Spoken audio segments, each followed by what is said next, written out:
ગિરનાર, જેને એક ગિરિનગર અથવા તો રેવતક પર્વત તરીકે પણ ઓળખવામાં આવે છે. આમ તો આ ગિરનાર પર્વતમાં એવા અનેક રહસ્યો છુપાયેલા છે. ગિરનાર એ ભારતના ગુજરાત રાજ્યના જૂનાગઢથી નજીક આવેલો એક પર્વત છે.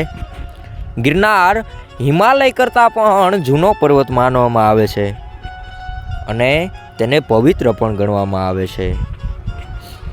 ગિરનાર એ હિન્દુઓ માટે એક મહત્વપૂર્ણ યાત્રાધામ છે અને આ ગિરનાર સોરઠધરામાં આવેલો છે. સોરઠધરા માટે તો કવિએ એમ કીધું છે કે સોરઠ ધરા જગ જૂની અને ગઢ જૂનો ગિરનાર, જ્યાંના હાવજડા જોને હેંજણ પીવે અને ત્યાંના નમણા નર ને નાર. ગિરનાર માટે એક દુઓ તો એમ પણ કહે છે કે સોરઠ ધરા ન સંચર્યો અને ન ચડ્યો ગઢ ગિરનાર, ન નાયો દામો રેવતી એનો એડે ગયો અવતાર. પુરાણકારોએ, લેખકોએ અને કવિઓએ પોતાની કલમ દ્વારા આ ગિરનાર પર્વતને બિરદાવ્યો છે અને ઉપસાવ્યો છે. ગિરનારનું પરમ સૌંદર્ય, વિશિષ્ટ અને વૈવિધ્યસભર વનસ્પતિઓને આભારી છે. યોગીઓ, સંતો, સિદ્ધો અને સાધુઓનું આ ગિરનાર પર્વત નિવાસ સ્થાન છે. તેની ગેબી ગુફાઓ અને કોતરોમાં અઘોરીઓ વસે છે. ગિરનારને ઇતિહાસ અને પુરાણમાં રેવત, રેવંત, રેવતક, કુમુદ, રેવતાચળ અને ઉજ્જૈંત પર્વત તરીકે પણ ઉલ્લેખ કરવામાં આવેલો છે. આ ગિરનારને વસ્ત્રાપદ ક્ષેત્ર પણ કહેવામાં આવે છે, કારણ કે વસ્ત્રોનો ત્યાગ કરી જ્યાં સિદ્ધોએ તપ કર્યું તેથી આ ક્ષેત્રને વસ્ત્રાપદ કહે છે. ગિરનાર ક્ષેત્રની સીમાઓ ઉત્તરે ભાદર, દક્ષિણે બિલખા, પૂર્વમાં પરબધામ અને પશ્ચિમે વંથલી સુધીની ગણાય છે. એક વાર્તા મુજબ પેલા આ પર્વતોને પાંખો હતી અને તેઓ ઉડતા હતા. ઇન્દ્રએ બધા પર્વતોની પાંખો વજ્રથી કાપવા માંડી ત્યારે આ રેવતક પર્વત છે એ છુપાઈ ગયેલો. દ્વારિકામાં જ્યારે કૃષ્ણ રાજ્ય કરતા હતા અને અર્જુન જ્યારે વનવાસ દરમિયાન મળવા આવ્યો હતો ત્યારે ભગવાન શ્રી કૃષ્ણ અર્જુનને ગિરનાર પર્વતમાં મળ્યા હતા.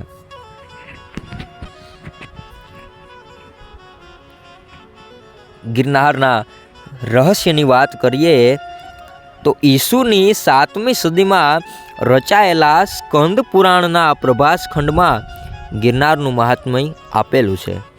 તે મુજબ ગિરનારનું ક્ષેત્ર 10 ગાઉના પરિઘમાં ફેલાયેલું હતું. ગિરનારમાં આનંદ, કાલરોધ, સનક, વૃષ, નીલ, કૃષ્ણ અને રુદ્ર જેવા અનેક પુણ્ય સ્થળો અને વિવરો આવેલા છે. પ્રભાસ ખંડ ગિરનારનું વર્ણન આપતા વિશેષ કહે છે કે ગિરનાર એ શિવલિંગાકાર છે. તેના ભૈરવ, ગજપત, રામાનંદ, મહાશૃંગ, અંબિકા અને શ્રીચક્ર જેવા વગેરે શિખરો તથા સિંહ, વિજય, કમલ, ત્રિલોચન, કુબેર અને અશ્વત્થામા વગેરે શૃંગો છે. આ શિખરો અને શૃંગો આજે પણ છે, પરંતુ સમય જતાં તેના નામોનું પરિવર્તન થઈ ગયું છે. સોરઠધરામાં આ ગિરનારની લીલી પરિક્રમા પણ દર વર્ષે યોજાય છે. ગિરનાર એ અગ્નિકૃત પર્વત છે જેના ઉપર સિદ્ધ 84 સંતોના બેસણા છે. સંતો, સુરાઓ અને સતીઓની આ પાવનકારી ભૂમિ છે કે જેના કણ કણમાં આદિકવિ નરસિંહ મહેતા, સાહિત્યકારો, કવિઓ અને જગવિખ્યાત એવા ગીરના સાવજની જગ પ્રસિદ્ધિની મહેક પ્રસરી રહી છે. આવી આ ધરતી માથે ઘણા વર્ષોથી યોજાતી ગિરનારની લીલી પરિક્રમા દર વર્ષે યોજાય છે, જેને લોકભાષામાં પરકમ્મા અને લીલી પરકમ્મા પણ કહેવાય છે. ગિરનારની ફરતે યોજાતી આ 36 કિલોમીટરની 4 દિવસ પરિક્રમામાં જુદા જુદા સ્થળોએથી ભક્તો આવે છે. આ પરિક્રમા કારતક સુદ 11 ચાલુ થાય છે અને પૂનમના દિવસે એટલે કે દેવ દિવાળીના દિવસે પૂર્ણ થાય છે. આ પરિક્રમા કેટલાય સમયથી શરૂ થઈ તેનો કોઈ પાકો સમય તો મળતો નથી, પરંતુ અગાઉના સમયમાં ફક્ત સાધુ સંતો જ કોઈ પણ જાતના સર સામાન લીધા વિના આ પરિક્રમા કરતા હતા અને તે દરમિયાન ભજન ભક્તિ થતી હતી. અને ત્યારબાદ સમય બદલાતા આ પરિક્રમા સંસારી માણસો પણ કરવા લાગ્યા છે, જેમાં ભોજન પ્રસાદ થવા લાગ્યો છે અને સામાજિક સંસ્થાઓ દ્વારા અન્નક્ષેત્ર પણ ચલાવવામાં આવે છે. ગિરનારની આ પરિક્રમા એ સ્વયંભૂ છે.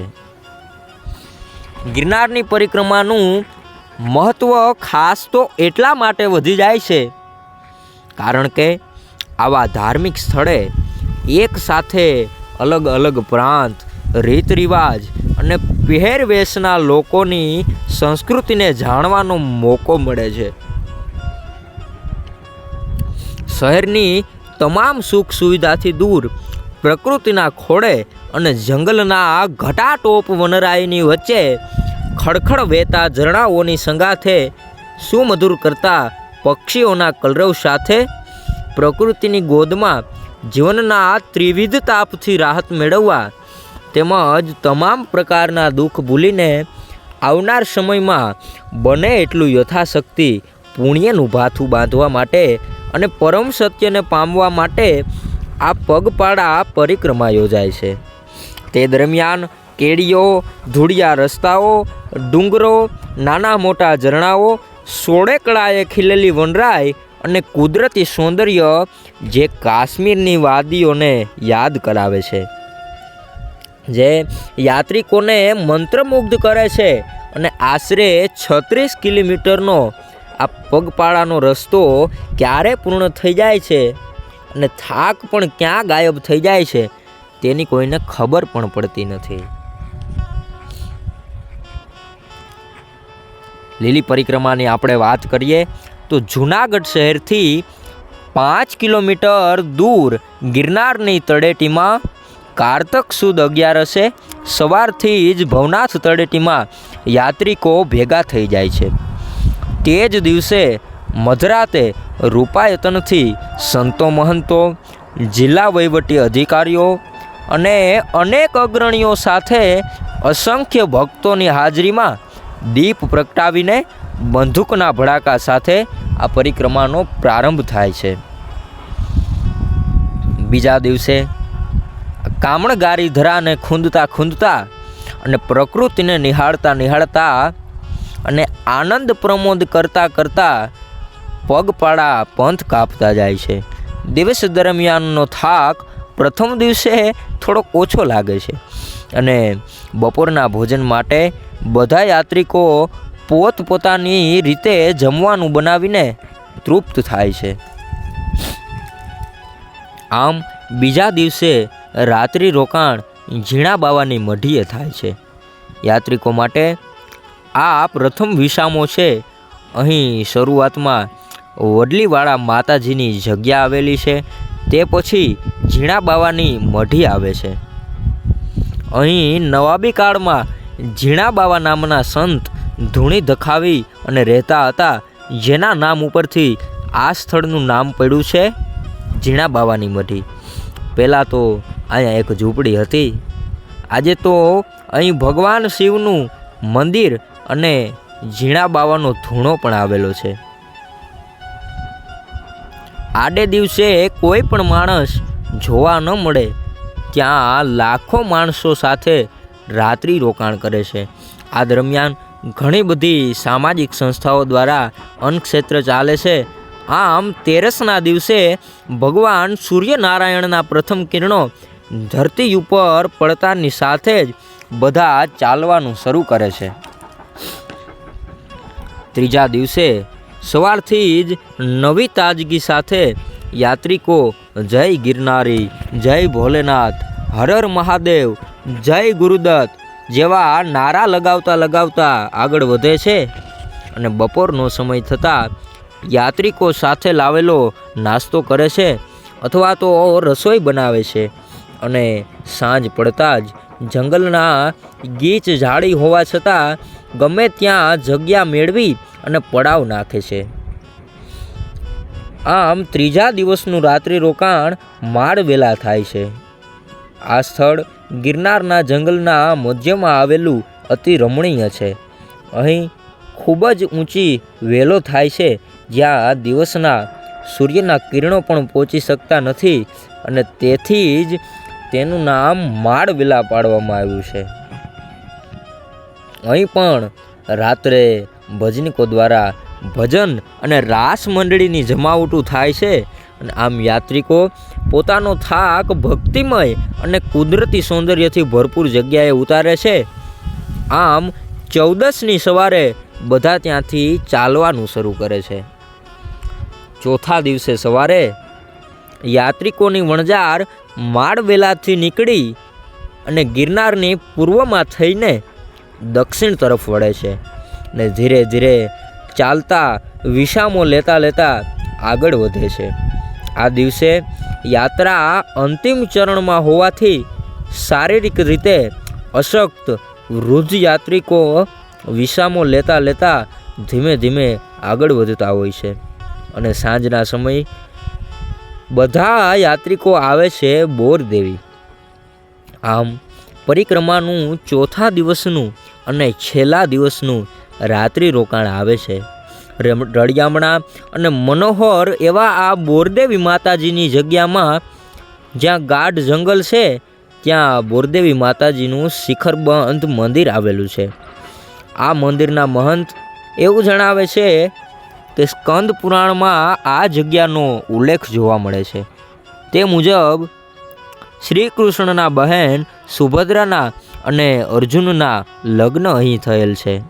જગદંબા મા અંબિકા માતાજી અહીં બોરડીમાંથી પ્રગટ થયેલા છે, તેથી આ સ્થળનું નામ બોરદેવી પડેલ છે તેવી એક લોકવાયકા છે.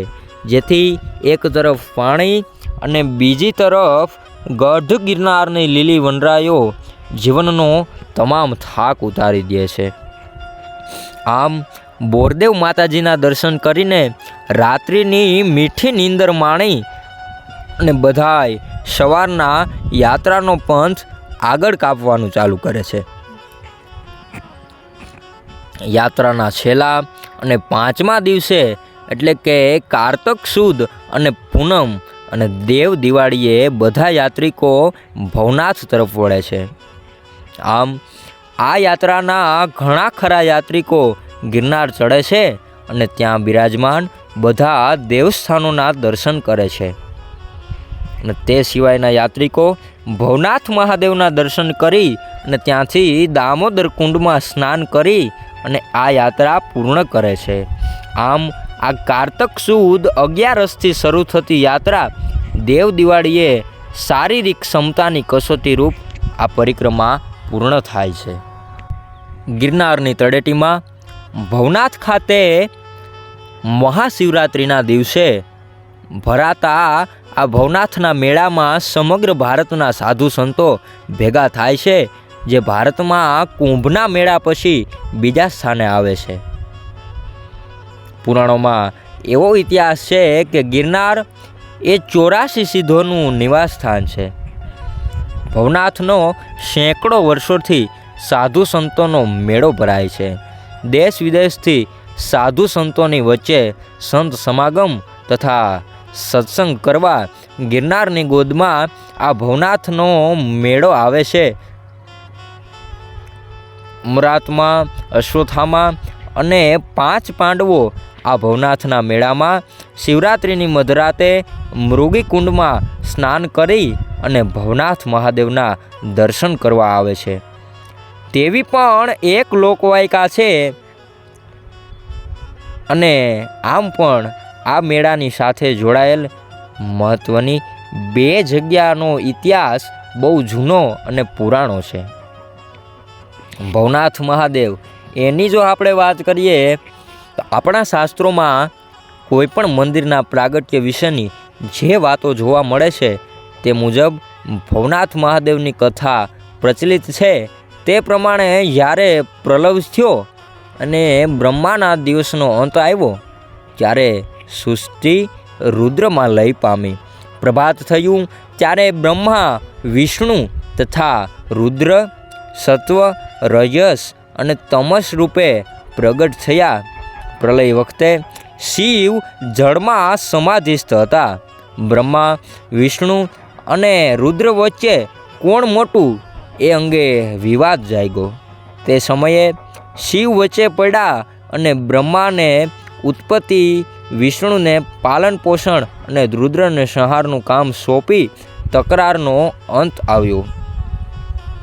જેથી જગત પિતા બ્રહ્માએ શિવજીને સંસારમાં રહીને સંસારીઓના સુખ દુઃખનું સમાપન કરવા વિનંતી કરી અને આથી ભગવાન શિવે પૃથ્વી પર નજર દોડાવી અને વનરાજીથી આભૂષિત એવા ઉર્જયત પર્વત ગિરનાર તેમની નજરે ચડ્યો.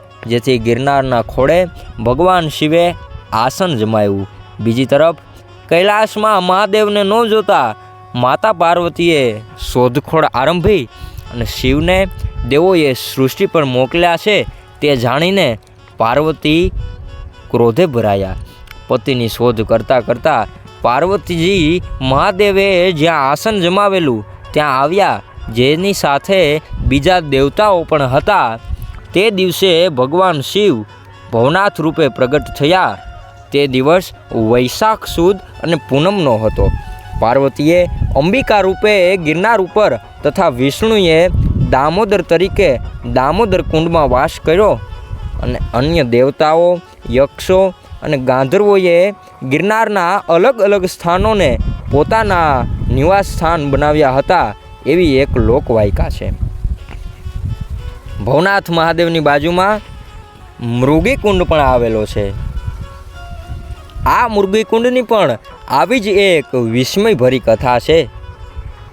કાન્યકુબ્જના રાજા ભોજને તેના અનુચરે એક દિવસ કહ્યું કે રેવતાચળના જંગલમાં હરણના ટોળામાં માનવ શરીરધારી કોઈ સ્ત્રી ફરે છે. હરણની જેમ તે કૂદે છે અને જેનું મોઢું હરણનું છે અને જ્યારે તેનું શરીર એક સ્ત્રીનું છે. જેથી રાજા દિવસોની મહેનત બાદ આ નવતર પ્રાણીને પોતાના મહેલમાં લઈ આવ્યા. ત્યારબાદ પંડિતોને આ ભેદ ઉકેલવા વિનંતી કરી. વિદ્વાનો કોઈ માર્ગ ન શોધી શકતા રાજા ભોજ કુરુક્ષેત્રમાં તપ કરી રહેલા ઉધ્વર્વ રહેતા નામના ઋષિ પાસે જાય છે. ઉધ્વર્વ રહેતા ઋષિએ મૃગીમુખીને માનવીની વાચા આપી, જેથી તેણે પોતાના ગત જન્મની વાત કરી કે આગલા ભવમાં રાજા ભોજ સિંહ હતો અને મૃગમુખી મૃગલી હતી. સિંહે મૃગલીનો શિકાર કર્યો ત્યારે ભાગવા જતાં વાંસની જાળીમાં તેનું મસ્તક અટવાઈ ગયું અને બાકીનું શરીર સુવર્ણરેખા નદીમાં પાણીમાં પડ્યું. નદીના પવિત્ર પાણીમાં શરીર પડવાથી તે માનવ જન્મ પામી, પરંતુ મોઢું જાળીમાં હોવાથી મુખ હરણીનું રહ્યું. જેથી ઉધ્વર્વ રહેતા ઋષિના આદેશ પ્રમાણે રાજા ભોજે તપાસ કરાવી તો જાળીમાંથી હરણીની ખોપરી મળી આવી. તે સુવર્ણરેખાના જળમાં પધરાવવામાં આવી, તેથી મૃગમુખીનું સમગ્ર શરીર માનવીનું બન્યું અને રાજા ભોજે વિદ્વાનોના આશીર્વાદ લઈને તેની સાથે લગ્ન કર્યા. ત્યારબાદ પત્નીનું સૂચન માની અને રાજાએ રેવતાચળ એટલે કે ગિરનારની તળેટીમાં એક કુંડ બનાવડાવ્યો. તે કુંડ એટલે આ મૃગી કુંડ. આ કથા લોકાધારિત છે અને આ જ કુંડમાં શિવરાત્રિએ સાધુઓ નાહવા પડે છે.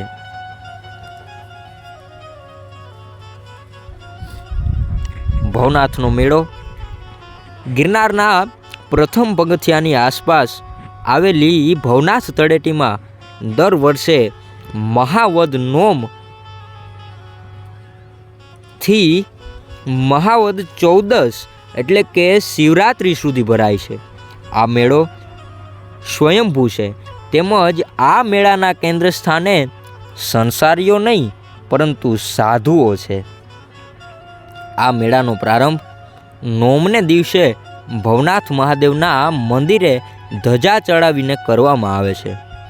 તે સમયે દેશ વિદેશમાંથી વિવિધ સંપ્રદાયોના સાધુ સંતો મહંતો એકઠા થાય છે અને આ મેળામાં સાધુઓને રહેવા માટેના અખાડાની વ્યવસ્થા જૂનાગઢના અધિકારીઓ કરે છે. એક બાજુએ સાધુ સંતોના ઉતારા તો બીજી બાજુએ આ મેળામાં સેવાકીય પ્રવૃત્તિ કરતી સામાજિક સંસ્થાઓ અને ધાર્મિક જગ્યાઓની રાવટી ગોઠવવામાં આવે છે. આ મેળામાં અત્યારે તો સમયના પરિવર્તનની સાથે ઘણો બધો ફેરફાર થઈ ગયો છે. જેમ કુંભ મેળો યોજાય છે ત્યારે તેમાં સાધુ સંતોને રહેવા માટે સારી એવી વ્યવસ્થા ગોઠવવામાં આવે છે, કારણ કે એક સાથે વધુ સંખ્યામાં સાધુ તથા સંસારીઓ ગંગા નદીમાં શાહી સ્નાન કરવા માટે એકત્રિત થતા હોય છે. આમ અહીં ગિરનારની ગોદમાં શિવરાત્રિએ યોજાતા આ ભવનાથના મેળામાં પણ સાધુ સંતોને રહેવા માટે વ્યવસ્થા કરવામાં આવે છે, કારણ કે અહીં ઘણા બધા સાધુ સંતો મૃગીકુંડમાં સ્નાન કરે છે અને આ મેળામાં ભારતભરમાંથી દશમના દિવસથી જ સાધુ સંતો તથા સંસારી લોકો શિવરાત્રિનો મેળો કરવા માટે આવવા લાગે છે. ગિરનારની ભવનાથ તળેટીમાં ભવનાથ મંદિરની જમણી બાજુએ ફક્ત સાધુઓને રહેવા માટે તેમના ધૂણા માટે અલગ અલગ સાઇઝની રાવટી બનાવવામાં આવે છે, જે સામે સામે બે લાઇનમાં ગોઠવવામાં આવે છે, કારણ કે જાહેર જનતાએ આ સાધુ મહાત્માઓના દર્શનનો લાભ મળી શકે. જ્યારે આ સાધુઓ આવે છે ત્યારે પોતપોતાના સેવકોને પણ સાથે લાવે છે, જેથી મેળામાં રોકાણ દરમિયાન જે તે સાધુને જોઈતી તમામ વસ્તુઓ તેના સેવકો પૂરી પાડે છે, જેવી કે ચા પાણી, દૂધ, ધૂણા માટે લાકડા વગેરે. જ્યારે નોમના દિવસે સવારે ભવનાથ મહાદેવના મંદિરે ધજા ચડે ત્યારે બધા સાધુ ત્યાં એકઠા થાય છે અને ત્યારબાદ તેને ફાળવવામાં આવેલ જગ્યાએ તે પોતાના ધૂણા નાખે છે. ભવનાથના મેળામાં મુખ્ય આકર્ષણ તો શિવરાત્રિના રોજ રાતે નાગા સાધુઓનું જે સરઘસ યોજાય છે તે ભવનાથના મેળાનું મુખ્ય આકર્ષણ છે. આ સરઘસ શિવરાત્રિની રાતે 9 વાગ્યાના અરસામાં ભવનાથ મંદિરની પાછળ આવેલા જૂના દશનામી પંથના અખાડા ખાતેથી સાધુઓનું સરઘસ નીકળે છે. નાગા સાધુઓનું આ સરઘસ 6 દિવસના ભવનાથના મેળાની ચરમસીમા છે. સરઘસમાં પ્રથમ પંચદશનામી અખાડાની પાલખી ભગવાન દત્તાત્રેયની હોય છે. તે ઉપરાંત અભાવ અખાડાના ગાદીપતિની પાલખી અને અગ્નિ અખાડાના ગાયત્રીજીની પાલખી સાથે આખા વિસ્તારમાં આ પાલખીઓ ફરે છે. આ સરઘસમાં અલગ અલગ જગ્યાએથી આવેલા સાધુ સંતો પોતપોતાના રસાલા, ધર્મધજા અને ધર્મદંડ સાથે પોતાના શિષ્યો સાથે નીકળે છે અને જેમાં નાગા સાધુઓ ભાલા, તલવાર તથા પટ્ટાબાજીના ખેલ અને લાકડીના હેરતભર્યા પ્રયોગો જેવા ખેલ કરે છે અને આ સરઘસ જોવા લોકો ઉમટી પડે છે. આ સરઘસ જે જગ્યાએથી નીકળવાનું હોય છે તે સ્થળે લોકો શિવરાત્રિની સવારથી તડકો, ગરમીની પરા કર્યા વિના ભૂખ્યા તરસ્યા બેસી રહે છે અને આજુબાજુમાં આવેલા ધર્મશાળાની દિવાલો ઉપર ચડી તથા જ્યાં જગ્યા મળે ત્યાં લોકો બેસી જાય છે. આ દિવસે સવારથી જ ચુસ્ત પોલીસ બંદોબસ્ત ગોઠવાઈ જાય છે. આ સરઘસમાં કેટલાક નાગા સાધુઓ પોતાની ઇન્દ્રિય વડે વાહનોને ખેંચી અને લોકોને મંત્રમુગ્ધ કરી નાખે છે. લોકમાન્યતા મુજબ અમર આત્મા અશ્વત્થામા, 5 પાંડવો, રાજા ગોપીચંદ અને ભરતરી પણ સાધુ વેશે આ સરઘસમાં હોય છે. આમ આ સરઘસ ફરતું ફરતું છેલ્લે ભવનાથ મંદિરના બીજા દરવાજેથી બાજુમાં આવેલ મૃગીકુંડ પાસે આવે છે. ત્યારબાદ નાગા સાધુઓ, અન્ય સાધુ સંતો અને મહંતો વારાફરતી આ મૃગીકુંડમાં સ્નાન કરવા પડે છે. જેમ કુંભના મેળામાં શાહી સ્નાનનું મહત્ત્વ છે, તેમ આ ભવનાથના મેળામાં મૃગીકુંડમાં સ્નાનનું મહત્ત્વ ખૂબ જ છે. કહેવાય છે કે આ કુંડમાં નાવા પડેલ અમુક સાધુઓ બહાર આવતા નથી અને ત્યાંથી જ અદૃશ્ય થઈ જાય છે. અહીંથી સ્નાન કર્યા બાદ ભવનાથ મહાદેવની આરતી તથા મહાપૂજા કરે છે અને શિવરાત્રિના સવાર સુધીમાં આ મેળો પૂરો થઈ જાય છે. બીજા દિવસે સવારે નાગા સાધુઓ, સાધુ સંતો અને અલગ અલગ જગ્યાએથી પધારેલા મહંતો પોતપોતાના સ્થાનોએ જવા રવાના થઈ જાય છે. આમ જૂનાગઢ શહેરમાં ગરવા ગિરનારમાં યોજાતા આ ભવનાથના ભાતીગળ અને ભક્તિના પ્રતીક સમા એવા મેળામાં સૌ લોકો 6 દિવસના અંતે પુણ્યનું બાથું બાંધી અને પોતપોતાના કામમાં લાગી જાય છે. તેમજ સાધુ સંતો અને મહંતો પણ ભગવાનના ધ્યાનમાં લીન થઈ જાય છે. ગિરનાર પર્વત ઉપર અનેક પ્રકારના મંદિરો પણ આવેલા છે. નેમિનાથ ભગવાનનું મંદિર પણ ગિરનાર માથે આવેલું છે.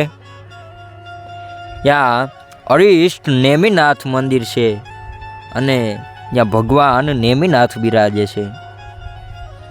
મહારાજા કુમારપાળે બંધાવેલું મંદિર પણ આવેલું છે.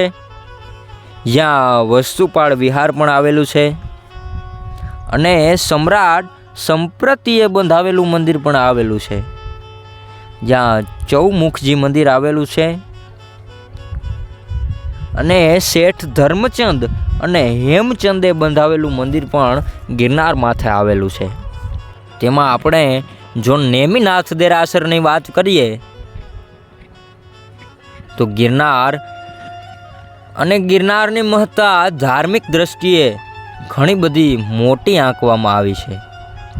જૈન ધર્મના જે 5 યાત્રાધામ આવેલા છે તેમાંનું એક યાત્રાધામ એટલે ગિરનાર પર્વત. અને આ ગિરનાર પર્વત પરના નેમિનાથજીના દેરાસર. ગિરનાર સાથે નેમિનાથ અને રાજમતીનું નામ જોડાઈ ગયું છે.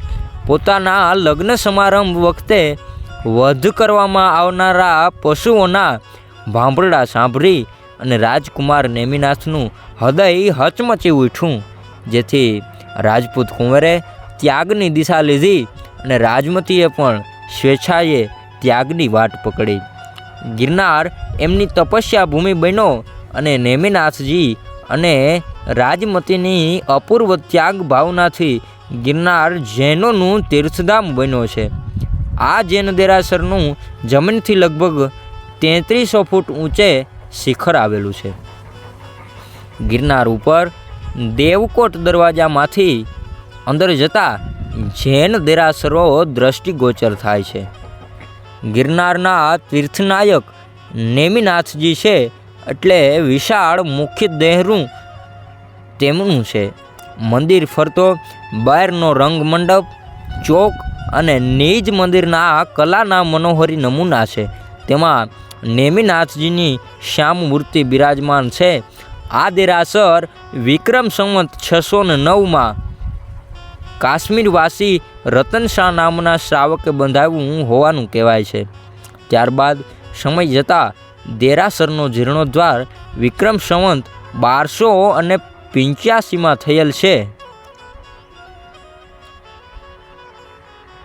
નેમિનાથજીના દેરાસર પાસે ઋષભદેવની આસનસ્થ વિશાળ પ્રતિમા પણ આવેલી છે. જૈનો તેને અદબદજી દાદા તરીકે પણ ઓળખે છે. નેમિનાથજીના આ દેરાસરમાં 4 શિલાલેખો છે. તેમાં રા માંડલિકે આ દેરાસરને સોનાના પતરાથી મઢાવ્યું હતું અને મેવાડા જ્ઞાતિના સૂત્રધાર ગાંગના પુત્ર હરિપાલને મંદિરોના લેખો કોતરવાનો હક વંશ પરંપરાએ આપ્યાનો ઉલ્લેખ છે. નેમિનાથજીના મંદિરની પાછળ જગમાલ ગોર્ધનનું દેરું છે અને જગમાલ જૈન મંદિરોના મુનિમ હતા. તેમના નામ ઉપરથી જૂનાગઢ શહેરમાં જગમાલ ચોક પણ આવેલો છે.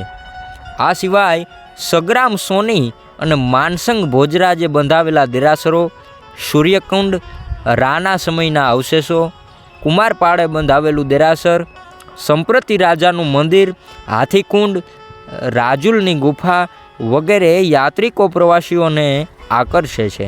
ગિરનાર પર સૌથી કલાત્મક અને શ્રેષ્ઠ કારીગરીવાળા દેરાસરો તો વસ્તુપાલ અને તેજપાલે બંધાવ્યા છે. ઈસવીસન 1232થી 1242 વચ્ચે બંધાયેલા પાર્શ્વનાથના આ દેરાસરો સ્થાપત્ય કલાના ઉત્તમ નમૂના છે. મંદિરમાં 7 અભિલેખો છે. જૈન શ્વેતાંબર મૂર્તિપૂજક સંઘના વહીવટ નીચે ગિરનાર દેરાસરો આવે છે અને અહીં દિગંબરી સંઘના પણ કેટલાક દેરાસરો આવેલા છે. ગિરનાર ઉપર મા અંબાજીના પણ બેસણા છે. મા અંબાજી માટે તો કેવું હોય કે માથી મોટું કોઈ નહીં, ભલે જળધર કે જગદીશ, પછી સૌ કોઈ નમાવે શીશ, મા અંબા આગળ આલિયા. ગિરનારના દર્શને આવનાર દરેક યાત્રાળુઓ ઘણી વખત બધા જ શિખરો ઉપર ચડી શકતા નથી, પરંતુ અંબાજી મંદિરે પહોંચી અને બધા યાત્રાળુઓ ધન્યતા અનુભવે છે. ગિરનાર ચડતી વખતે પ્રથમ પગથિયાની આસપાસના સ્થળને ભવનાથ તળેટી કહે છે અને ત્યાંથી જો ચડવાની શરૂઆત કરીએ તો પાંડવ ડેરી, હનુમાન વાલુની આંબલી, ધોળી ડેરી, કાળી ડેરી અને ભરથરીની ગુફા એવા અનેક સ્થાનો આવે છે. આ ભરથરીની ગુફા પાસે ગિરનારમાં બરોબર અર્ધ ચઢાણે માળી પરબની જગ્યા આવે છે. અહીં 13મી સદીમાં બંધાયેલ કુંડ છે. તેની પાસે ખાંગો પાણો છે અને ત્યાંથી ઉપરકોટ ટૂંક થઈને નેમિનાથજીના દેરાસર આવે છે. દેરાસર પછી હિન્દુઓના દેવસ્થાનો શરૂ થાય છે, જેમાં પ્રથમ ભીમકુંડ આવે છે.